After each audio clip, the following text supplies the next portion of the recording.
Si pensamos en todos los siervos de Sauron, hay uno que proyecta una sombra mucho más larga y oscura que los demás. Hoy vamos a sumergirnos en la historia de su capitán más temido, el estratega y general por excelencia, el Señor de los Nazgûl. Pues la respuesta, sin ninguna duda, es este ser, el lugarteniente supremo de Sauron, su principal ejecutor y, en esencia, la personificación de su terror. Un espectro cuya historia se extiende a lo largo de milenios y que fue el arquitecto de la caída de reinos enteros.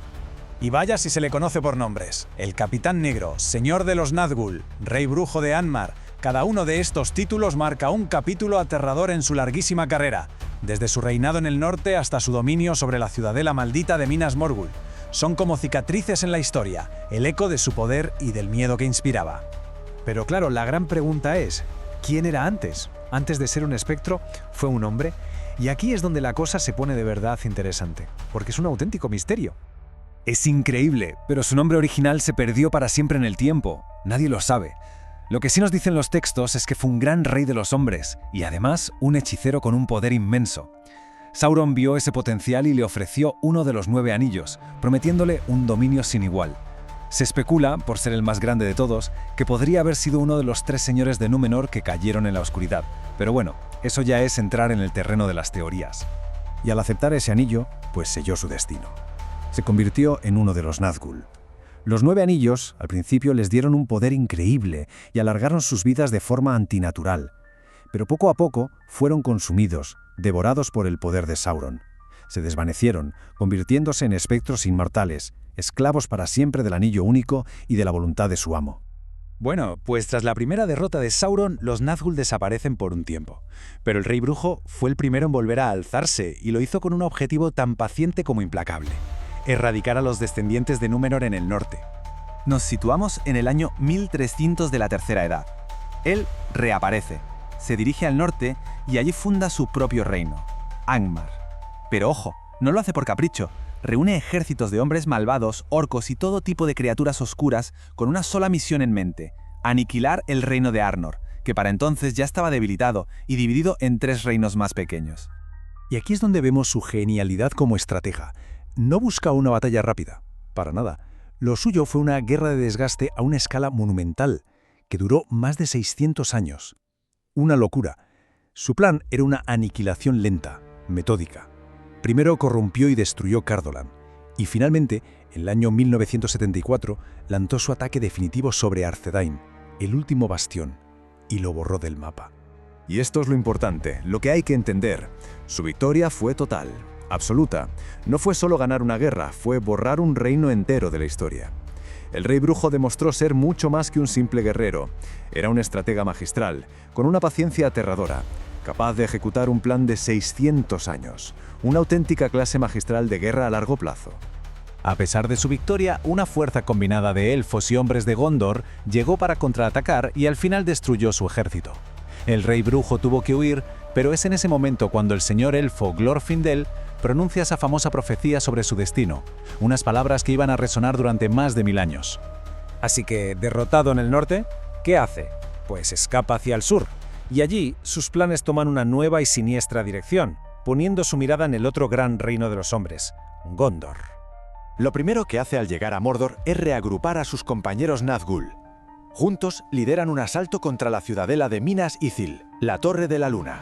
La asedian durante 2 largos y terribles años hasta que la ciudad cae, y la transforman en una auténtica pesadilla, Minas Morgul.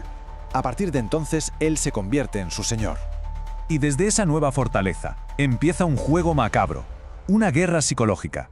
Desafía una y otra vez a Eärnur, el último rey de Gondor, a un combate singular. Se burla de él, le llama cobarde, le provoca, hasta que el rey, incapaz de soportar más las afrentas, cabalga directo a Minas Morgul para enfrentarse a él. Y aquí vemos de nuevo su astucia y su impacto en la historia. Porque Eärnur, claro, nunca regresó.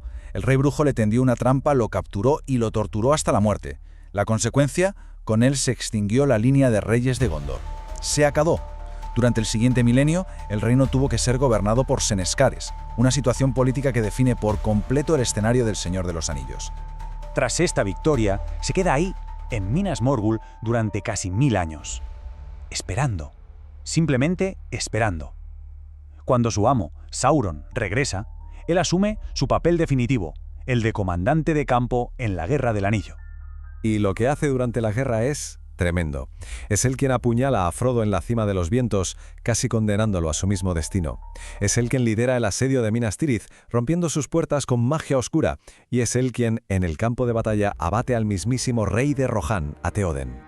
Y llegamos al momento clave, a la culminación de la profecía. Cuando se dispone a rematar al rey caído, Éowyn se interpone en su camino. Él, por supuesto, confiado en su invulnerabilidad, se burla de ella. Pero en ese preciso instante de duda y arrogancia, Merry, el hobbit, lo apuñala por la espalda con una daga ancestral. Esa daga rompe los hechizos que lo protegían y le da a Éowyn la oportunidad que necesitaba para asestarle el golpe de gracia. Y así, ¡pum!, la profecía de Glorfindel se cumple a la perfección, de una forma que nadie se esperaba. No cayó por mano de hombre, sino por la acción conjunta de una mujer y un mediano. Un giro del destino brillante que el propio Rey Brujo, en su soberbia, fue completamente incapaz de prever. Su forma física queda aniquilada en ese momento. Su manto y su corona caen al suelo vacíos. Pero la pregunta del millón es, ¿significó eso su muerte definitiva? Pues la respuesta es un poco más compleja. Como espectro del anillo, su existencia no estaba atada a un cuerpo físico como la de un mortal. No era tan sencillo. Lo que le ocurrió en realidad fue que quedó reducido a una impotencia absoluta.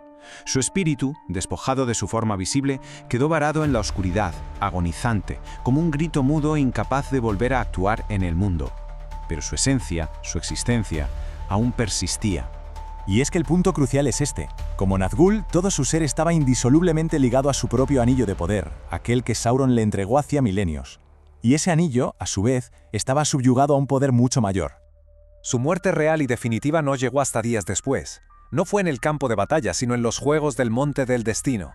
En el momento exacto en que Frodo destruyó el anillo único, todos los anillos menores perdieron su poder.